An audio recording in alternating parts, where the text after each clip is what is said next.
ازيكم يا رجالة، عاملين ايه؟ يا رب تكونوا بخير. معاكم أحمد من قناة شارع المستعمل.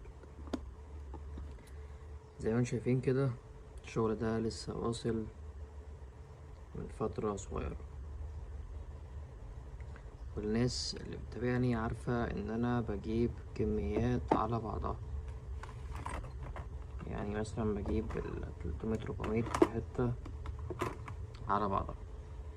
طيب، عنوان الفيديو بقول ان انا اتنصب عليا في سوق الجمعة في مبلغ 20,000 جنيه. طيب ازاي حد يعني بيجيب حاجات من دي على طول ممكن نصب عليه؟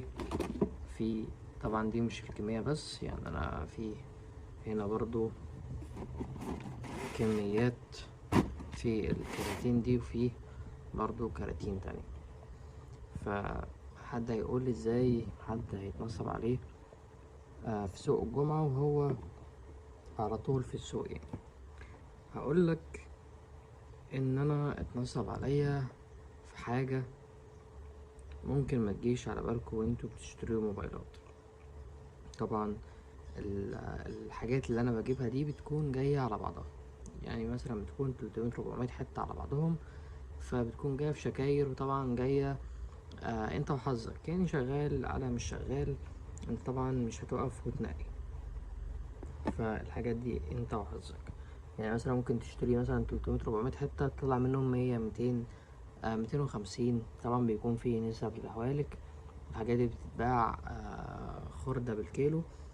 طبعا بتوع البرد الإلكترونية طبعا بياخدوا النوكيا بسعر والصيني بسعر. حاجات طبعا هنتكلم عنها في حاجات أو حلقات تانية إن شاء الله. لكن انت مثلا ربنا كرمك وطلعت منهم حاجات شغالة. يعني مثلا عندك القطعة دي تعتبر جديدة، زيرو زي ما انتم شايفين ما شاء الله، يعني حالتها كويسة أوي. طيب المشكلة فين، أو إن أنا اتنصب عليها ازاي؟ إن الحاجات دي عليها ضرايب. يعني مصر من فترة كده قررت ان اي موبايل جاي من بره هيندفع عليه ضرايب. هتقولي طب وانت بتجيب الحاجات دي من بره؟ هقولك لا، وبرضه هقولك انت ازاي تتفرج لحد دلوقتي وانت لسه مصلتش على النبي. طيب صلي على النبي كده وتعالى اكملك. الحاجات دي مش جايه من بره، الحاجات دي كانت مركونه بقالها فتره كبيره. المركون بقاله 5 سنين، المركون بقاله 10 سنين. طبعا حاجات يعني انتيكات زي ما انتم شايفين. فطبعا الحاجات دي مش هتكون شغاله لحد دلوقتي، فاصحابها كانوا راكنينها. فالحكومة الجميلة بتاعتنا شغلت او عملت القرار، حتى يعني لو انت راكن الموبايل من سنتين 3 سنين 5 سنين 5 شهور يا سيدي، مش هروح بعيد، 5 شهور، يقول لك لا الموبايل ده ما كانش شغال، الموبايل ده جاي من بره، وهات لنا اول شريحة اتحطت، او هات لنا رقم اول شريحة اتحطت على الموبايل. طيب يا جماعة، الموبايل ده شغال مثلا، التليفون ده انتاج 2004 او 2005، يعني بقاله 20 سنة شغال. طب اجيب حضرتك اول رقم اتحط في الموبايل ده ازاي؟ اقنعني. يقول لك لا انا ماليش فيه. بجد والله العظيم ان انا كلمتهم، الموبايل ده عليه 850 جنيه ضرايب، او 570، لا لا، عليه 850 او 870 جنيه ضرايب. ف يعني ازاي؟ اقنعني. فبصراحة يعني خطوة مش احسن حاجة.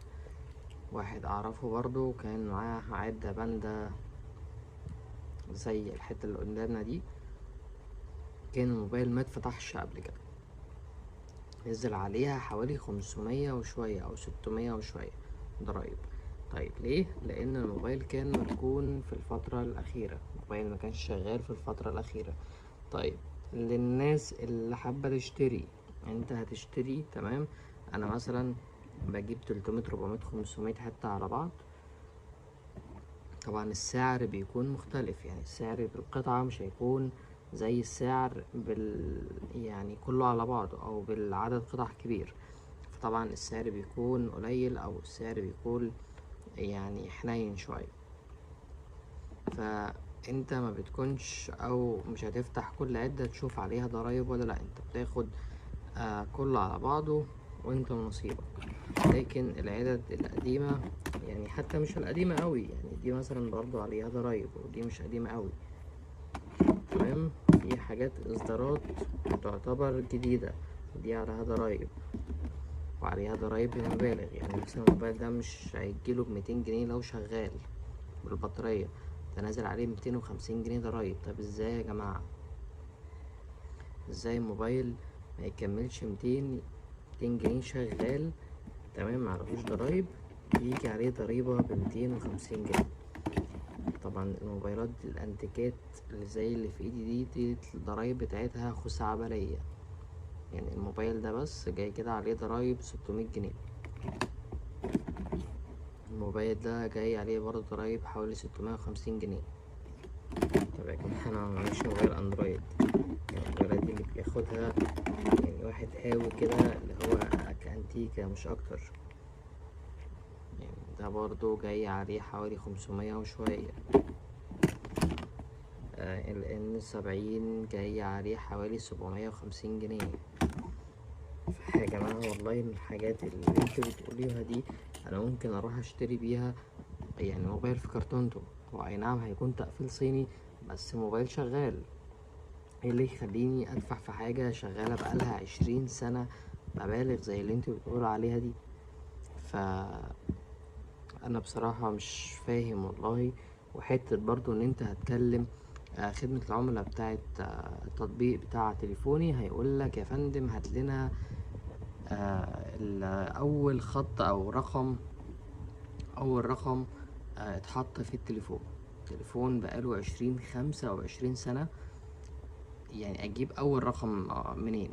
طيب الموبايل ده اتباع لحد واحد واتنين وعشرة وعشرين ومية لحد ما وصلنا انا، فانا اجيب اول شريحة اشتغلت. حاجة مش منطقية بجد والله، حاجة مش منطقية نهائي. يعني الموبايل ده برضو نوكيا. طيب الموبايل ده جاي عليه حوالي 1000 جنيه ضرايب الموبايل ده. فالحاجة الغريبة اوي برضو ان الموبايل ده صيني ده نزل عليه 250 جنيه ضريبة. فبصراحة حاجة أنا مش فاهمها. فبجد اللي عنده أي حاجة تفيدني أو أي حاجة، لأن فعلا الخسارة كبيرة على كل الناس. واللي هيقولك في كود بيشيل الضريبة، الكود مش على موبايلات النوكيا الأصلية دي، موبايلات على الموبايلات، الكود على الموبايلات اللي هي التقفيل الصيني اللي طالعة جديد، ده اللي ممكن تلعب في السعر بتاعها. لكن الصيني يا جماعة مفيهوش. جربت كل الأكواد مفيش كود شغال عليه. فاللي يعرف يكتب تحت في التعليقات. وبرضه ما تنسوش اهم حاجة اهم من ده كله ان انتوا تصلوا على النبي. اشوفكم على خير.